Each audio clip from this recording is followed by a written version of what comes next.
Друзья, а перед просмотром хочу порекомендовать вам канал Банши Страшные истории. Мрачная атмосфера и истории, вселяющие ужас, совершенно точно не дадут вам заскучать. Все истории уникальны, потому что их пишет автор канала. Время вам погрузиться во тьму. Ссылка в описании.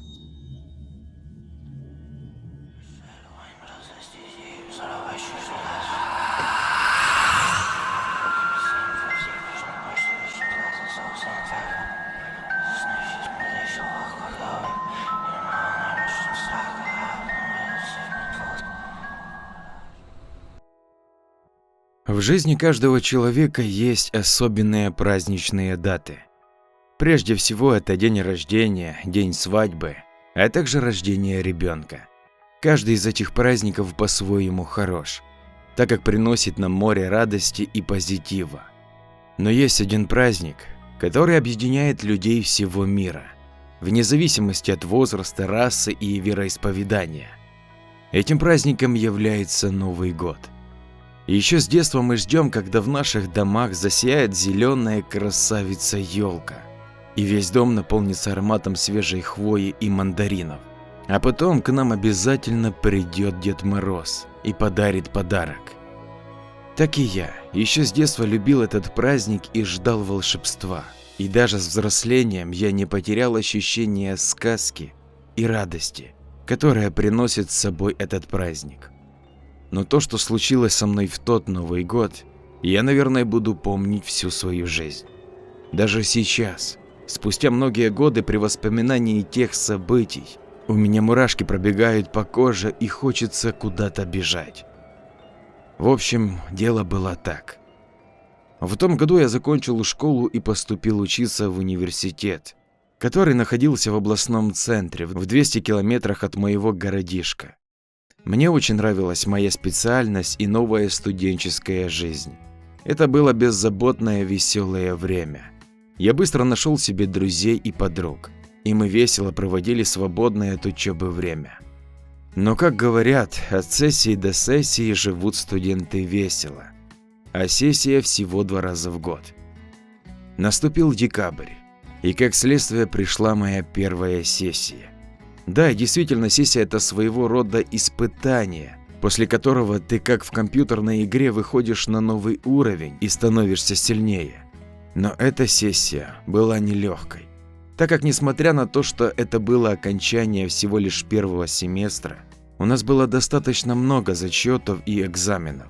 Я учился хорошо и тянул на повышенную стипендию, но, как всегда, где-то да и случится прокол.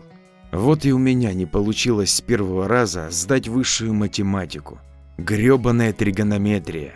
Я еще со школы не любил эти косинусы, синусы и тангенсы с котангенсами. Но в принципе с первого раза сдал на 4. Но для повышенной стипендии это не катило. Поэтому был вынужден пойти на пересдачу. Да и преподаватель сказала, что не против, чтобы я пересдал, так как лишиться повышенной стипендии из-за всего лишь 1 четверки по математике было бы глупо и обидно. И я согласился на пересдачу. И все бы ничего, но эта пересдача попадала как раз на 31 декабря. Да, именно на последний день года.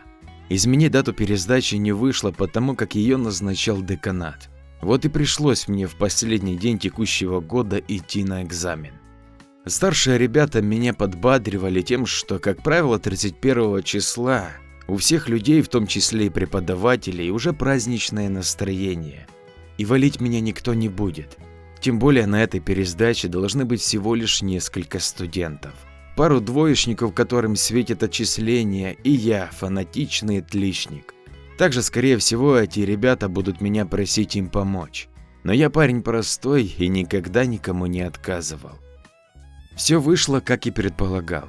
Экзамен был назначен на 10 утра в огромной аудитории 3-го корпуса нашего вуза. Эта аудитория была хороша тем, что имела панорамные окна с видом на центральную улицу города. И в перерыве между решением задач и уравнений можно было любоваться украшенной центральной улицей и спешащим в суматохе последних приготовлений к празднику людьми. Мне попался относительно легкий билет. И я спокойно и не торопясь принялся решать задачи и уравнения. К моей радости тригонометрии там не было, и я был уже в предвкушении оценки «отлично». Спокойно решив все задачи, я начал их проверять, периодически посматривая в окно. Кроме меня в аудитории были еще пара ребят с моего потока. Им светило отчисление. Как только преподаватель вышла, то они сразу подбежали ко мне с просьбами помочь спасти их студенческие души, и я начал быстро решать их задачи. Где-то минут через 15 я решил все их билеты, но специально сделал по одной ошибке в каждом, чтобы не вводить в подозрение преподавателя. Об этом я предупредил ребят, и они были не против. Где-то через полчаса преподаватель вернулась и начала проверять. Я попросил ее, чтобы она проверила мой ответ первым, так как очень спешил домой. И так как это было 31 декабря, я надеялся на то, что мне все же удастся купить ЖД-билет домой, потому как встречать Новый год планировал именно там. Получив свою 5, я сразу рванул на вокзал. В попыхах подбежав к ЖД-касса, мое настроение резко упало, так как кассир сразу сообщила, что билетов на поезд, следующий в моем направлении, нет. Но я не стал сдаваться и дождался времени прибытия. После того, как поезд прибыл, я начал подходить к проводникам каждого из вагонов и проситься взять меня зайцем.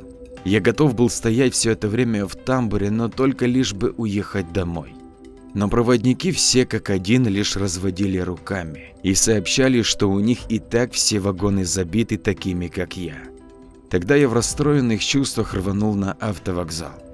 Но и там меня ждало огорчение. Билетов просто не было. Тем более резко пошел снег, и многие автобусные маршруты стали отменять. Я достал из кармана телефон и набрал свой домашний номер. Я сообщил родным, что у меня никак не получается приехать. На что они успокаивали меня и говорили, чтобы я не переживал и оставался в городе. Родные утверждали, что через день-два наверняка появятся билеты, и я без проблем смогу приехать. Тем более зимние каникулы были почти месяц. Я сказал им, что могу попробовать приехать автостопом, но они были категорически против, так как погода резко ухудшалась и в дороге могло случиться все, что угодно. Если бы тогда я или они знали, что случится со мной в эту ночь, то наверняка бы сказали мне, чтобы я шел пешком. Но, к сожалению, видать, это должно было произойти. Потерпев фиаско в погоне за билетами, я решил сам себе устроить праздник. Я думал, что в нашем огромном 9-этажном общежитии наверняка найду себе друзей на вечер. И отправился готовиться. Я пошел в супермаркет, где купил пару бутылок шампанского и свежий бисквитный торт. Также прикупил немного колбасы и сыра, так как с пустыми руками в гости не ходят. В завершении своих покупок я зашел в магазин пиротехники, где купил небольшой ящичек с салютами. Я попал на распродажу, и продавец мне здорово уступил. Помню, как он говорил: «Бери, не пожалеешь, это очень мощная система и стоит гораздо дороже. Но потому как это 31-я, то я тебе отдаю ее за полцены. Салют будет таким, что все будут в шоке». Тогда я с радостью купил этот ящик, и я не знал, что он сыграет ключевую роль в моей жизни. Затарившись, слегка покачиваясь, я пошел в сторону своего общежития. Когда я немного отошел от супермаркета, то услышал, как меня кто-то зовет.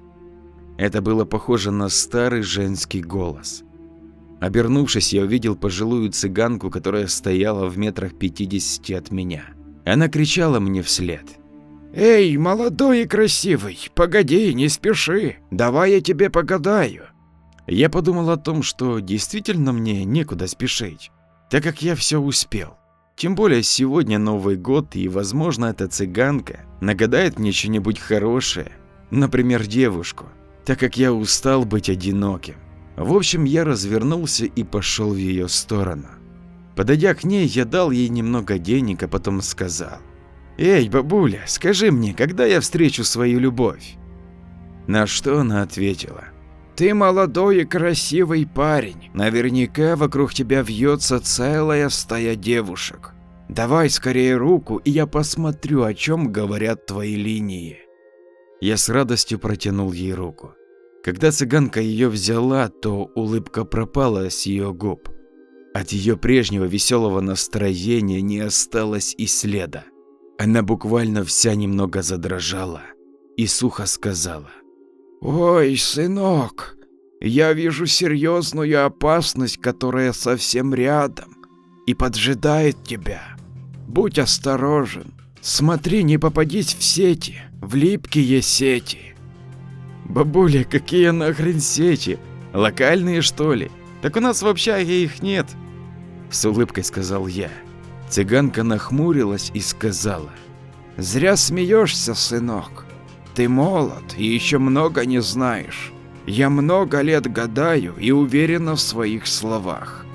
Этот Новый год ты запомнишь навсегда». После чего я забрал свою руку, взял сумку и пошел в сторону общежития. По дороге я размышлял о словах цыганки. Ну какая нахрен опасность может быть в полупустой общаге, тем более в праздничную ночь? Разве что напьюсь да обрыгаюсь. Так вроде и пить не с кем, да и шампанским особо не напьешься.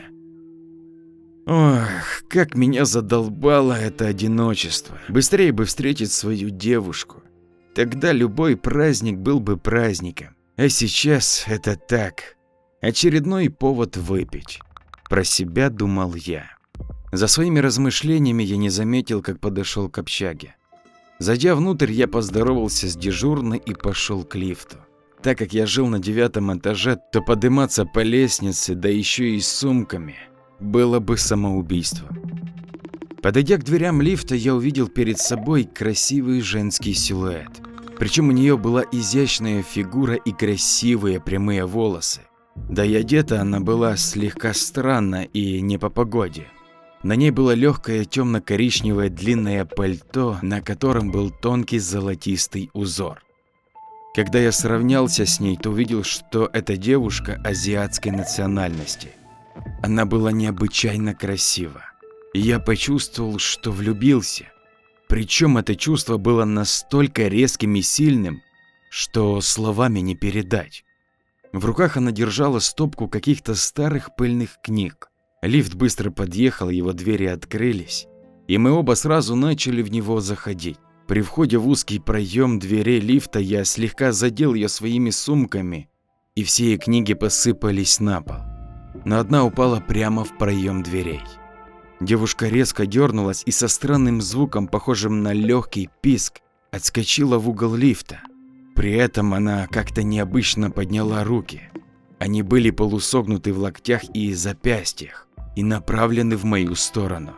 Со стороны они смотрелись как некие лапы, причем все это произошло довольно быстро, как на инстинктах.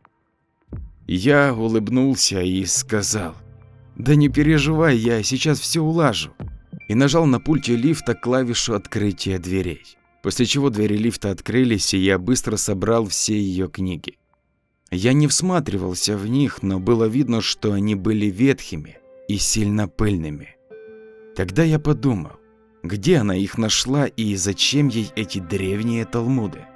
Собрав все книги, я отдал их девушке, и она очень осторожно взяла их. При этом она смотрела прямо мне в глаза. В ее взгляде я увидел нечто загадочное и странное. Это не был взгляд 18-летней девушки-студентки, а что-то иное, что-то таинственное. Она как гипнозом манила меня, а я еле смог оторвать свой взгляд и поинтересоваться, на какой ее этаж. Тогда она аккуратно взяла книги одной рукой и прижала к себе, а другой показала на 9-й. «О, и мне на 9-й. Выходит, что мы соседи? А почему я ранее не видел тебя?» «Я Володя», – отрапортовал я и протянул ей свою руку. На что она аккуратно протянула мне свою и тихо промолвила: «Я Кума». «А, ну и имя. Комо, как сыр или что?» – отшутился я. На что она тихим, еле слышным голосом повторила: «Я Кума». «Ты китайка или японка?» С улыбкой продолжил я. На что она ничего не ответила, а молча стояла и смотрела в сторону дверей. В воздухе повисла напряженность. С одной стороны, меня неистовой силой тянуло к этой азиатке, причем я не мог понять почему, но это явно была нездоровая тяга. Она как невидимыми лапами подтягивала меня к себе, а с другой стороны, я не хотел выглядеть глупо перед ней. Через минуту двери лифта открылись, и мы вышли из него.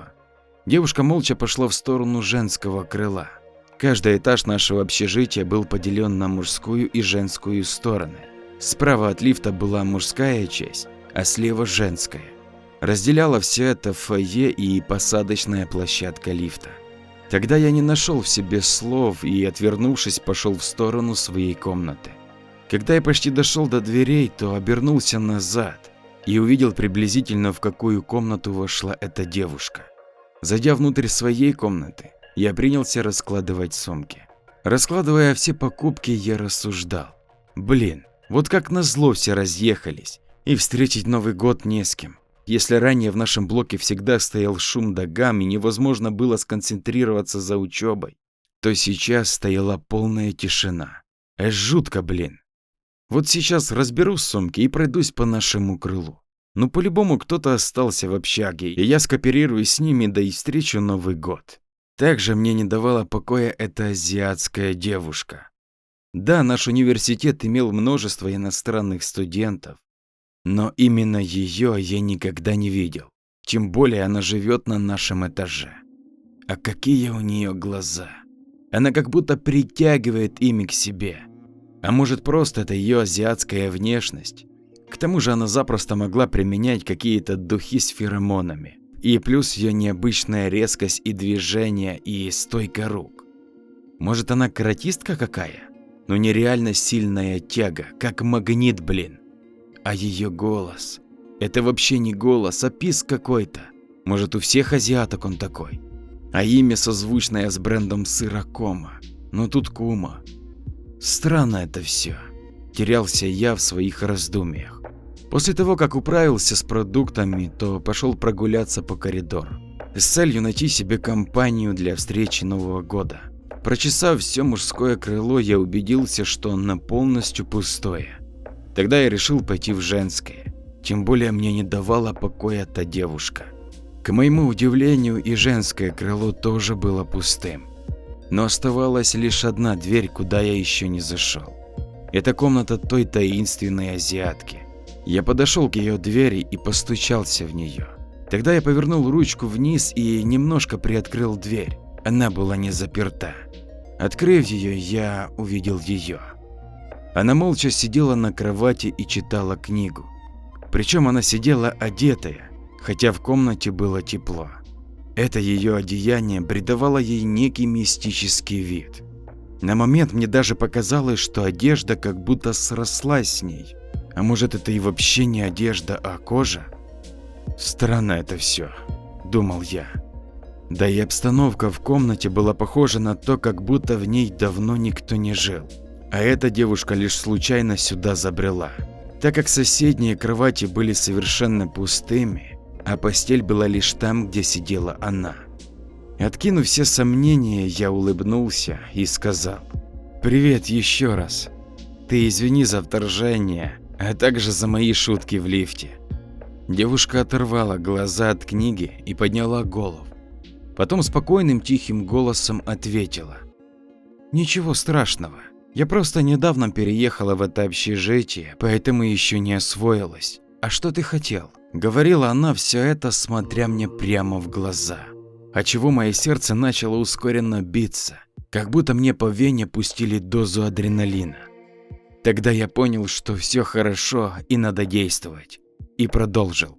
Вот Новый год на носу, а я застрял в городе, да и отметить его не с кем, так как все разъехались. Раз мы встретились, то, наверное, есть смысл встретить его вместе. Приходи ко мне. Я адекватный парень и обещаю, что не буду шутить по поводу твоего имени. Тогда девушка в ответ сказала: «У нас в стране не принято, чтобы девушка шла первой к парню. Если ты действительно хочешь общения со мной, то приходи сам, я к тебе не пойду». На момент у меня появилась мысль, что эта дама слишком высокого мнения о себе. и по-хорошему надо ее послать куда подальше. Но при этом меня неведомой силой тянуло к ней. Да и выбора особого у меня не было. И я согласился прийти к ней. Мы договорились, что я приду около 22, и мы начнем праздник. На улице вечерело, и я пошел к себе в комнату. Придя на место, я достал мобильный и зашел в интернет. Я вбил в поисковике странное имя этой девушки – Кума. На мой запрос поисковик выдал мне, что в японской мифологии это означает паук-оборотень. Причем он бывает как в женском, так и в мужском обличии. Женщины Кума необычно красивы и притягивают к себе жертву. Не дочитав до конца, я потушил экран. Я вышел на балкон, закурил сигарету и задумался. Блин, да бред какой-то. Какой нафиг паук-оборотень в 21 веке? Когда все вокруг опутано паутиной интернета и сотовых сетей. А то, что эта девушка необычайно красива и скромна, так это результат ее аскетичного воспитания и не более. Я смотрел фильмы про Азию, так там их с детства учат манерам поведения, поэтому она так себя ведет. Вот выпьем с ней шампанского, а там как дело пойдет, молча про себя мечтал я. Зайдя в комнату, я нарезал на тарелку сыр и колбасу, а шампанское с тортом поставил на балкон. После чего прилег на кровать и сразу вырубился. Видать, сказались мои переживания перед экзаменом, да и вообще с этой сессии я устал. Проснулся я от громкого звонка мобильного. Звонили мои родные. Они поздравили меня с наступающим и пожелали всего наилучшего. Они позвонили сейчас, так как в полночь, как обычно, идет перегрузка сети, и дозвониться будет просто невозможно. Я посмотрел на часы, они показывали 22:00. После короткого разговора я положил трубку и с криками «Блин, я проспал!». Я подорвался с кровати, схватил тарелки с приготовленными нарезками, а также пакет с шампанским и тортом и быстро пошел в сторону комнаты той девушки. В коридоре был полумрак. Видать, перегорели несколько ламп. Но это не испортило моего настроения, а наоборот добавило мне храбрости. Подойдя к ее двери, я заметил, что она слегка приоткрыта. Я обрадовался, так как мои руки были заняты и мне не пришлось ничего ставить на пол. Легким движением ноги я оттолкнул дверь и вошел в комнату. В комнате был полумрак. Лишь полная луна освещала эту комнату. Кума все так же неподвижно сидела на кровати с книгой. «Как она читает в такой темени?» – подумал я. А на полу при свете луны я заметил слегка поблескивающие нити, похожие на паутину. Но решил, что комната не убрана, и перевел взгляд на девушку. Увидев меня, она дернулась и резко положила книгу на стол, а потом подняла голову и посмотрела мне в глаза и сказала: «Вот видишь, ты сам ко мне пришел. И это твое решение». Я подошел к столу, поставил тарелки, улыбнулся и сказал: «Конечно, мое. Этот Новый год у меня будет эксклюзивный, и я его буду встречать в компании самой красивой девушки на свете. Смотри, не пожалей об этом», – спокойным голосом сказала Кума. «Я никогда ни о чем не жалею», – с улыбкой ответил я. После чего мы присели за стол. Я налил нам шампанского, мы выпили по бокалу и закусили сыром. И я заметил, что Кума лишь чуть-чуть отпила и поставила бокал на место. Потом поднесла руку к тарелке и резким таким движением взяла кусочек сыра. Я решил пошутить и сказал: «Ну ты и резко, я еще в лифте заметил, как ты дернулась. Ты, наверное, занимаешься карате?»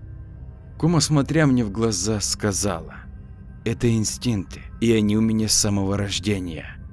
На что я продолжил задавать вопросы. «А с какой стороны ты нам приехала? И я знаю, что некрасиво спрашивать, но сколько тебе лет? Наверное, 18, да?» На что она даже без намека на улыбку сказала: «Я из Японии, а по возрасту мне 400 лет». От услышанного я чуть не поперхнулся колбасой, но не стал громко смеяться, чтобы не обидеть ее. Да, эта девушка действительно очень странная, но в мои планы не входило ее обижать. Поэтому я понял, что лучше рассказать о себе, и начал свой рассказ. Во время моих рассказов она внимательно смотрела мне в глаза и ни разу не моргнула, что еще более насторожило меня. Но при всем при этом, с каждой минутой, с каждой секундой меня все больше тянуло к ней. Я не знаю, было ли это действие алкоголя или еще что-либо, но это было очень сильное чувство. Да, я много раз влюблялся, но таких чувств не испытывал никогда. Меня даже пугало то, как стремительно они нарастают. За рассказами я не заметил, как часы показывали полночь, и вдали за окном стали видны красивые салюты. «Ну что, с Новым годом, кума!» — сказал я, поднял бокал и чокнулся с ней. И в этот момент у меня появилось бешеное желание поцеловать и прижать ее к себе. Кума, видать, читала мои мысли и сама начала тянуться ко мне, при этом странным образом поднимая руки, согнутые в локтях и запястьях, так как это было в лифте. Тогда у меня в душе появилось легкое чувство страха и настороженности, и я остановился и буквально через секунду сказал: «Ой, блин, я совсем забыл про салют. Пойдем запустим эту красоту, а потом уже поднимемся сюда и продолжим наш отдых». На что она опустила руки и тихим голосом сказала: «Хорошо, пойдем на улицу». Мы вышли из комнаты, кума пошла к лифту, а я погнал в свою комнату за ящиком с салютами. А потом мы на лифте вместе спустились вниз. Еще спускаясь, я немного протрезвел, и у меня в душе появилось легкое чувство страха. Я не мог понять, чего я опасался, но с каждой минутой оно нарастало. Когда мы проходили пост вахтерши, то я заметил, что он пуст и ее нет. Видать, пошла спать, подумал про себя я. Также меня настораживала жуткая тишина в общаге. Когда мы вышли на площадку за зданием нашего общежития, то я увидел, что во всех окнах общаги темно. Это еще больше меня удивило, так как еще днем я видел, по коридорам ходили люди, а тут как будто все вместе они куда-то выехали. Я сказал куму, чтобы она подождала на краю площадки. Тем временем я вынес на ее центр ящик с салютами. Перед тем, как поджигать, я обернулся назад. Кума стояла на том же месте, где я ее оставил. К тому же вокруг была полная тишина, как будто мы находились в каком-то пузыре с вакуумом. Лишь полная луна освещала все вокруг. Тогда я громко сказал: «Ну все, смотри, сейчас будет красотень». После чего я чиркнул спичку, но она затухла, и я полез за другой. В момент, когда я брал спичку, то сзади себя услышал странные звуки. Они были похожи на сухой шелест, а еще больше они были похожи на звуки порывов листов бумаги или материи. После чего последовали странные звуки, похожие на стук чего-то острого об асфальт. Причем их частота была довольно высокой, как будто много девушек на острых каблуках двигались вместе. Причем звук медленно усиливался и двигался ко мне. В этот момент мне удалось поджечь фитиль салютов, и он быстро начал догорать. Не прошло и секунды, как я увидел перед собой страшную тень. Я лишь успел рассмотреть ее, эта тень была от огромных лап, которые поднялись над моим силуэтом. Обернувшись, я увидел прямо перед собой на расстоянии около 2 метров огромного паука.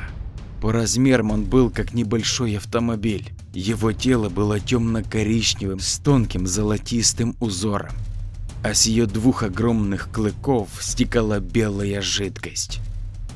Все лапы этой твари заканчивались острыми шипами, которыми, видать, она и цокала по асфальту. Ее глаза горели ярко-красным, и она уже подняла передние лапы, чтобы схватить меня, но я не растерялся и, схватив ящик с салютами, направил прямо на нее.